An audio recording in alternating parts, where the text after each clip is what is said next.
Hey everybody, it's your boy Jaminator.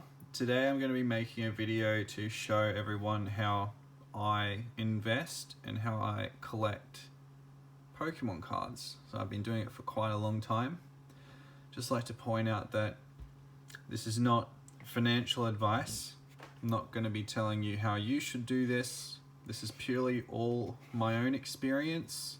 You can't argue that this didn't happen because this is all things that have happened to me and all stuff that I own, and I'll just be going through a bit of data and prices of stuff that I've owned and bought and sold. So if you feel like taking away anything from this video, feel free to do so. I'm not telling anyone to do that, but it would be awesome to hear if people do similar things the way I do. This is purely just a video to show everyone how I invest and collect in Pokemon. So first I'd like to break up collecting and investing. If you want to invest in Pokemon cards, you sort of have to go into it with the mindset that you have to sort of like hold the stuff for a long time. And a lot of this stuff that you're going to be investing in, sometimes you might not enjoy it. So you've got to make that decision before you go into investing. As for collecting, most people who collect purely buy stuff that they enjoy. They don't just buy stuff they don't like just for the sake of collecting it. They do it for the fun. But there is sort of like a middle ground. So you can sort of collect stuff that you like, and then down the track you might find out that it's made money and you can sell it. So that's what I've done for the first few years of collecting Pokemon, and then sort of the next 10 or so I've sort of been heavy into investing and just keeping stuff to sell. So now I've got that out of the way. The way I invest in Pokemon cards, I've heavily put most of my collection into sealed, but also I do collect for fun sets and cards that I like, and they seem to be doing okay as well, with some outliers that aren't doing so well. So we'll get into that shortly. So when we come into single cards, from my experience from doing it for such a long time, single cards can make you some money if you've bought them on release date and you hold them for a very long time. So if I pull out some cards from here, let's have a look. I've got Evolving Skies as a decent example. Like when all these cards came out, they were pretty expensive. This Sylveon, when it came out, was like $150. You're looking at $350 now. It's only a year or so, two years after. So they do seem to go up over time. But if I'd bought this year, I probably wouldn't have made so much from this one. And you might be saying, well, that's probably just an outlier. It's just one example. But if you look at literally any card here, even going back to, base set Charizard, the prices just fluctuate all the time. They go up and down and up and down. But what you normally see, if you zoom out far enough, in the long run, if you buy something at the start when it comes out, compared to a really long time afterwards, it seems to go up. So this Charizard, I would have bought this for $100, 2016 or so. The highest I've seen it for the base set's like 500 or 600 Australian, and it's gone back down a little bit to like 350 to 400. Still a little bit of growth. I only collect these because I actually like them. I just love all the card collecting aspect of it. I don't even know if I'll sell these, to be honest. Like, it's just nice to have even all these newer ones. There's some Neo in here. What you will notice is it's quite volatile. There's also a lot of stuff that you might buy if you get into the market a little bit late. So if, let's say, for example, you went into buy the Evolving Skies one. If you bought the Moonbreon when it was like $900 now, let's say next year a new set comes out that pushes the Moonbryon back down because there's another hot card that's way better, you lost money. And that happens all the time with seal cards, and I find that in my experience buying all this single cards, that's what I've found in my experience buying all these like single cards, it's very dangerous, like just buying these if you're planning on making money from it. So I just like collecting, so whether I make money from or not from this, it doesn't really bother me. It's nice to just own some really cool cards, and then one day if I want to sell them, hopefully I'll make something from it, but I'm not counting on it. So that's some single cards. Now if we go and have a look at how graded cards have performed, these are ones that I've bought. So this is a Charizard GX PSA 10 from Hidden Fates. This came out in 2019. I bought this card in 2021 for $1,200. Really pretty card. I love this card a lot. It's currently sitting at about the same, exactly the same 2 years later. It hasn't changed. It might go up, it might go down, but what you'll probably see is a fluctuation in the hundreds. Like, it doesn't go up and down a lot. You don't see like huge gains for cards like this, especially where the population of this graded cards in the thousands. There'd have to be some sort of drastic huge change in the Pokemon market to see this go up in price a lot, but from my experience it's gone down a little bit, not huge. Then that's also because I bought it only 2 years after the set came out. If I'd bought this like exactly on the day the set came out, like, or on the week or so, I think these were like $500 or something in PSA 10, so I would have made a little bit of profit. So what I've taken away from this is, if I want to make as much as possible gain from graded cards, I should be grading them as soon as possible from release date, and then holding them for a little bit longer instead of buying them further down the track. And the best example for that is this first edition with fairly fat swell Lugia PSA 8 first edition. Absolutely lovely card. One of my favorite cards in my whole collection.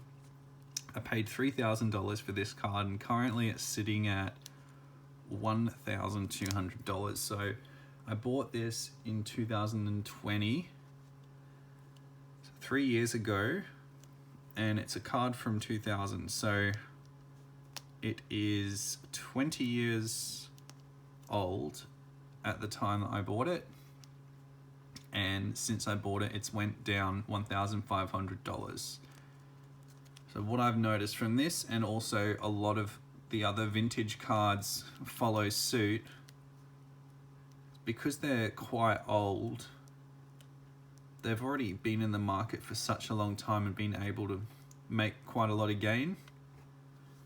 And I believe that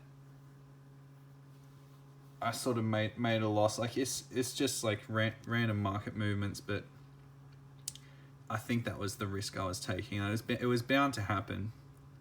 But if I'd bought this in around 2001, I don't know if they had PSA back then, but yeah, if I bought this in 2001, this was only like $500, $400 or something for. Actually, no, sorry, that was PSA 10. For a PSA 8, you're probably only looking for like $100 or so for first edition PSA 8 back then when it came out. But I just love this card, and I bought it purely as like a reward for doing so well in the collecting side of things. Probably I'll never sell this. Who knows, maybe like 20 years time it could go up a bit more in price, but to me it doesn't really matter because I'm not going to sell this anyway. If I wanted to make the most of selling this though, I should have bought it quite earlier. I haven't really had it for that much time to be sitting in the market to make any money from that. Anyway, I'll put these away. So I just wanted to briefly touch on the singles, but now I'm going to go into sealed product, and this seems to be where I've made a lot more gains in holding some sealed products. I might start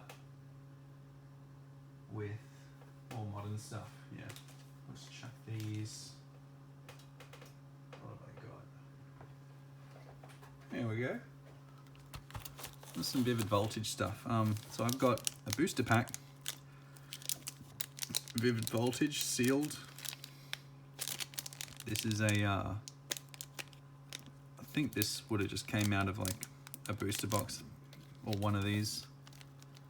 I would have bought that maybe like $4 or $5 a piece. Look, they haven't gone up. They're still printing these, even though it's like almost a 2-year-old set. You can still pick these up for the same price that I bought these at. But give a couple of years and you'll probably see some of these go up quite a bit. Vivid Voltage booster box. I've still got $215 price tag on this from buying at Mr. Toys Toy World. Nice little booster packs inside there. Look, I just like collecting sealed. It's really fun to collect sealed product. They just look nice on display, and you can always sell them pretty quickly too. Like some buyer will be able to pick these up off you pretty quickly after you put them up for sale, whereas like single cards and graded, they take a really long time to sell. Have I seen any gains in the more modern stuff? Not really. Vivid Voltage had a couple of chase cards in it. It's got Pikachu, there is a Holo Charizard and some other things, but it's not really seen a huge amount of gain. I think it hasn't really changed in price at all, and that's because they're still printing these ones. And if I look at some more modern things, I have this one. This is a collection box, and these are a little bit rarer than the Vivid Voltage booster packs. There's only so many of these made compared to the Vivid Voltage. This one's pretty cool because it has Cosmic Eclipse in it. So when I bought this retail price of like $40, I was already getting like 50 or $60 value because that pack's $20 by itself. And it has this really cool promo card and a statue. I think this will do pretty well as time goes by. The collection boxes have always seemed to be performing well. It's mainly held, the value's held mainly by the booster packs inside, but you can get like another $20-30 just from like the statue, and then like whatever the price of this is. It's pretty nice. I think I bought this for 40 and it's sitting at like $60 at the moment. You might still be able to pick a couple of these up for retail price, but this one's already seen some gain, and I think that's got a lot to do with how rare it is compared to like just normal Vivid Voltage packs, and also how it comes with a booster pack inside, which is by itself also quite rare and difficult to get. Some other modern stuff I have is this Charizard one. I've got some Celebrations, one of these as well, Ultra Premium collections. They had been like printed to oblivion, so like there is quite a lot of them out there. But if you compare this to booster boxes of Vivid Voltage, for example, there's still quite a lot less of these out there. And I think these will do pretty well. There's awesome promo cards inside. I got this on a good deal. It was like $120 or so, and they're like 180 or 150 or something. Really cool collector's item. And I'm glad they started doing ultra premium collections and not just premium ones, because like this is actually quite heavy. There's so much stuff inside here. I think, yeah, this would be a good one to see how it performs. But it's only been in the market for less than a year now, so it hasn't had much time to really see any difference. And there's still quite a lot of them out there, so I wouldn't be expecting to see much difference anytime soon. Some other weird collector items, I've got like these balls. I've got a couple of other ones of these, and ones different shapes and sizes and such, but I'll only ever pick up these if they have packs inside them that you can't usually buy at retail. So this one is D21. This either has Ancient Origins booster pack or it has Cosmic Eclipse. So at the time, both of those sets had been out of print for like 5 to 10 years. And just buying this by itself already covered the cost of the booster pack, if not more. Because the booster pack's actually worth more than these balls sometimes. These little good pickups. If you ever see these in the shops, I'd recommend taking them. I've done some good gain on this one. It was like 20 bucks, and inside, if it was the Ancient Origins pack, they're already like $25 each, so it's already worth more than the ball. Plus there's 2 other booster packs, so it says here it comes with 3. So that one's done all right. I got this one like 2 years ago. Now I've got some Elite Trainer boxes here. Some people like to collect Elite Trainer boxes. Pokemon Go came out last year, just before Lost Origin. Has a really cool Mewtwo V promo card inside.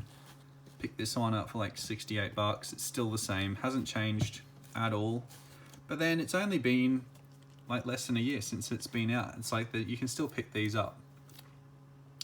What you might notice is that the other ones I have, because now they're out of print, now the prices are going up. So if we go back a little bit further, I've got some Sun and Moon ones. These are Hidden Fates, Elite Trainer boxes. I got these for $180 each. They kept printing these for 3 years, by the way, so it wasn't just a limited print run. It was so popular they kept making them. Sort of like what they did with Evolving Skies. People wanted them, so they kept printing them. This one I got for $180, and it's now sitting at like 240, 250 Australian dollars now. So it actually has gone up maybe 50 or 60 bucks in about a year or 2 years since I bought it. So I'm pretty happy about that. This one had a shorter print run. It's a similar set, it's got some shiny Pokemon in it. This is Shiny Legends, also from Sun and Moon. I bought this one for $180 as well, same price. This one bought this maybe 3 years ago. Now it's sitting at about 400 bucks. And I think the peak I saw it was like $500 or $600 for this whole Elite Trainer box. Now the reason why this one went up more than the Sun and Moon Hidden Fates is because there was less of these made. After they stopped printing them, people didn't really care about the set, and then a few years later people really wanted to collect the cards and such, and these just went to the moon. The cards inside are pretty expensive now too.